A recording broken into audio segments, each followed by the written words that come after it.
ఈ పద్యం చివరిలో ఏమన్నాడండి, వెతుకంగా నేల ఈ ఆయడని అన్నాడు. అంటే ఎందుకయ్యా అనవసరంగా వెతుకుతావు, అన్ని చోట్ల ఉన్నాడు అన్నాడు. తర్వాత వెంటనే ఈ పద్యం తర్వాత ఇంకో పద్యం ఉంటుంది, భాగవతంలో చాలా ప్రసిద్ధం. ఇంక ఎక్కడ మధ్యలో ఖాళీ కానీ వచనం కానీ ఉండదు, వెంటనే ఉంటుంది.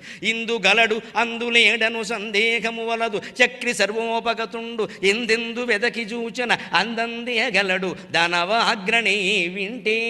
చాలా ప్రసిద్ధమైన పద్యం ఇది. ఏమంటున్నాడు ఇందులో పోతన గారు, మన తెగమకలో పెట్టాడు. పై పద్యంలో ఏమన్నాడు, వెదుకంగానేల ఈయాయడన్ అన్నాడు. ఎందుకయ్యా అనవసరంగా వెతుకుతావు అన్నాడు. కింద ఏమంటున్నాడు, ఎందెందు వెదకి చూచిన అందందేగలడు. వెతికి చూస్తే కనపడతాడు, వెతకనవసరం లేదని పై పద్యంలో చెబుతావా?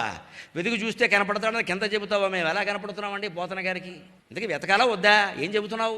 పై పద్యంలోనేమో వెతకవలసిన అవసరం లేదు, కింద పద్యంలోనేమో వెతికితే కనపడతాడు. వెతకాల్సిన అవసరం లేదని నువ్వే చెప్పి వెతికితే కనపడతాడంటే ఇదే భాగవత్ తత్వం. అక్కడే కాస్త ఆగాలి. పద్యాలు బాగున్నాయని పాడుకోవడం, ఘంటసాల గారు పాడినంత బాగా మనం ఎవరం పాడలేమండి. పద్యాలు బాగుండమే ప్రధానమా, బాగా పాడటమే ప్రధానమా? దాని తత్వం తెలియాలిగా.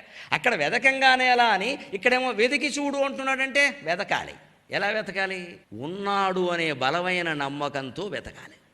అత్యాధునికమైన ఉదాహరణ చెబుతా. స్కూల్స్ పిల్లలు ఉంటారు కదా, 7ంటికే వాళ్ళకి బస్సు, పారిపోవాలి పొద్దున్నే. ఓ పిల్లకి 6వ తరగతి పిల్లకే కళ్ళజోడు వచ్చేసింది. ఆ పిల్ల కళ్ళజోడు ఎక్కడో పడేసింది, దొరకట్లా. Mummy my spectacles, mummy my spectacles అని మొదలెట్టింది. ఆవిడ అంతకన్నా చూస్తుంది లోపల క్యారేజీ సర్దలేక పిల్లకి ఏదో ఇంత అన్నం పెడదామని ఆవిడ ఉండదు. ఓ పక్క భర్త తయారవుతున్నాడు, ఆయన ఆఫీస్, ఆయన సాఫ్ట్వేర్, ఆయన కూడా అయింది.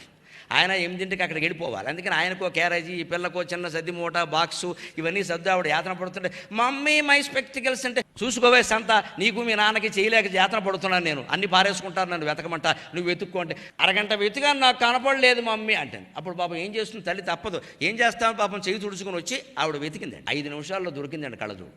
ఇదిగోనే ఇక్కడ పెట్టుకున్నావు అంటే, ఎలా దొరికింది మమ్మీ, నేను అరగంట వెతికాను దొరకలేదంటే. అమ్మా నువ్వు కళ్ళజోడు అనుకుని వెతికావమ్మా, నేను 1000 రూపాయల బడ్జెట్ అనుకుని వెతికానమ్మా. అందుకని నువ్వు దాన్ని కేవలం ఒక వస్తువు అనుకుని వెతికావు కాబట్టి నీకు దొరకదు అది. పైగా ఆ కళ్ళజోళ్ళు, ఫోన్లు వాడే పిల్లలు పోతే ఎలా వెతుకుతారంటే, దొరక్కపోతే బాగుండు అనుకుని వెతుకుతారు. ఎందుకంటే 3000 రూపాయల వాడు ఫోన్ పోతే తండ్రి 6000 రూపాయల ఫోన్ కొనిస్తాడు, కొత్త మోడల్ యాపిల్.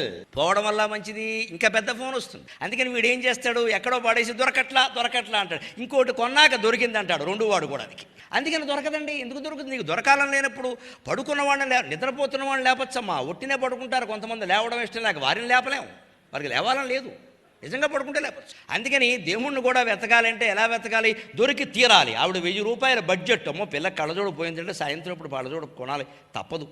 అందుకని అసలే మనకి సంపాదన తక్కువ, యాతన పడుతున్నాడు ఒక్క మనిషి ఇంట్లో, దాంతో బతుకుతున్నావు. ఇక్కడ నాకు ఉద్యోగం సద్యోగం లేదు, ఇది ఇంట్లో ఉన్నాను, ఒక్క సంపాదనతో బతకాలి, దీనికి ఇప్పుడు 1000 రూపాయలు అంటే కళ్ళజోడు ఎక్కడొస్తుంది అని ఒక తాపత్రయంతో తల్లి వెతికింది, దొరికింది. ఆ తాపత్రయం పిల్లకి లేదు, దొరకలేదు. అంటే ప్రహ్లాదుని వెతికినట్టుగా దేవుణ్ణి వెతకగలిగితే ఒక క్షణంలో కనపడతాడు. మన పౌరుషాలన్నీ ప్రకటించి ఉన్నాడో లేదో ఓసారి చూద్దాం, ఖాళీగా ఉన్నాం కదా. ఖాళీగా ఉన్నావు కూడా చూస్తావా? మనలో చాలామంది ఆధ్యాత్మిక ప్రసంగాలు వినే విధానమే ఇదండి. అక్కడ ఏదో 4 మంచి మాటలు చెబుతారట, ఖాళీగా ఉన్నాం కదా. ఖాళీగా ఉంటే వింటావా? పని మానుకుని వెళ్ళి కూర్చుని వినాల్సిన ప్రసంగాలమ్మా ఇవి.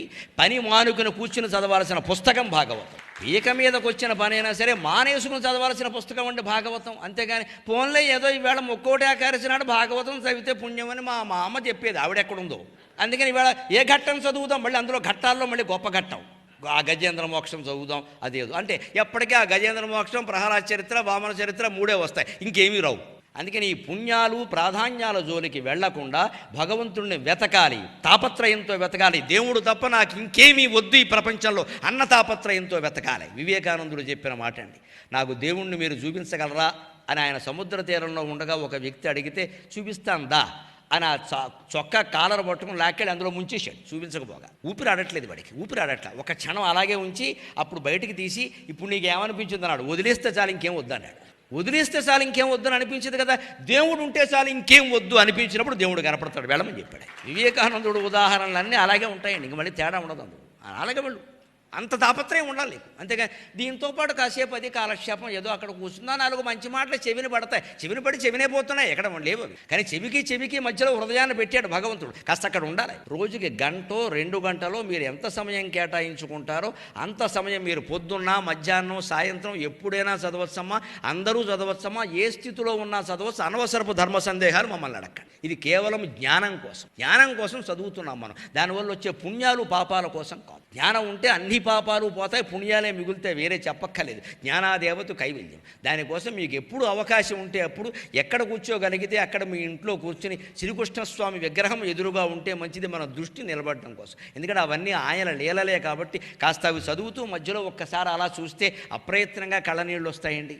అంతకంటే ఆనందం ఉందా? ఆ తాదాత్మ్య భావనతోటి మీరు భాగవతాన్ని చదవండి, పూర్తిగా ప్రత్యక్షరము చదవండి, ఏదీ వదలకుండా. ద్వాదశ స్కంధం చివర ఇక పూర్తి అయిపోయింది అనే వరకు చదవండి. చదివేటప్పుడే నేను చేసిన పని మీకు చెబుతున్నా.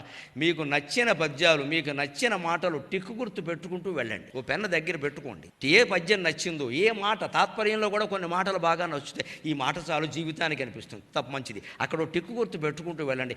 మళ్ళీ ఒకసారి చదవాలనిపించినప్పుడు ఆ ముఖ్యమైనవి చదవండి, చాలు, మొత్తం జ్ఞానం తలకెత్తుంది. అంతేకాదు తర్వాత ఎవరన్నా చదివితే అవి చాలా ఉపయోగపడతాయి వారికి. ఒకవేళ అవకాశం లేక కాస్త తక్కువ సమయంలో చదవాలి అనుకున్న వాళ్ళకి అవి ఉపయోగపడతాయి. నేను ఎప్పటికీ ఏ పుస్తకం చదివినా ఇలాగే చదువుతాను. ఖచ్చితంగా ఓ పెన్న దగ్గర పెట్టుకుని మంచివన్నీ టిక్కులు పెట్టుకుంటూ చదువుతూ మళ్ళీ నాకు నా పద్ధతి నాకుంది, మరి సభల్లో చెప్పాలి కదా, పద్యాలు కంఠస్థం రావాలి కదా. మళ్ళీ మర్నాడు ఆ పుస్తకం చదివినప్పుడు ఈ టిక్కు పెట్టిన పద్యాలు ఓసారి చదివేసుకుని మళ్ళీ అప్పుడు లోపలికెడతా. రోజుకోసారి అవన్నీ చదివిన తర్వాత 10 రోజుల్లో ఆ పద్యాలు నోటికి రావండి.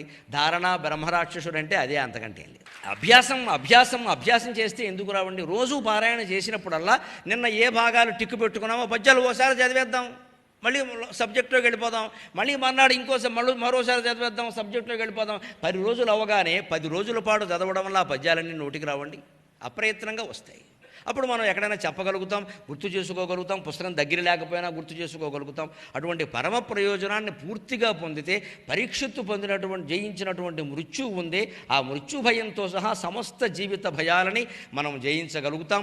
అటువంటి భాగవతాన్ని మీరు అందరూ ప్రత్యేకం కొనుక్కోండి. అది కొనుక్కునే చదవాలి ఖచ్చితంగా. ఎందుకంటే దాని మీద 100 రూపాయలు 200 పెడితే అప్పుడు దాని విలువ మనకి తెలుస్తుంది. ఈ రోజుల్లో ఉచితంగా ఇస్తే మనం కూడా ఏం చేస్తామంటే ఇంకోళ్ళకి ఉచితంగా ఇచ్చేస్తాం దాన్ని. ఈ ఉచిత వ్యవహారం వద్దని శుభ్రంగా కొనుక్కొని ఈ ఉన్న సమయంలో భాగవత తత్వాన్ని మీకు అర్థం చేయించడానికి నా ప్రయత్నం ఏమాత్రం ఫలించినా నేను ధన్యుణ్ణి. నాకు ఈ 4 మాటలు నేర్పిన మా అమ్మ ధన్యురాలు. స్వస్తి.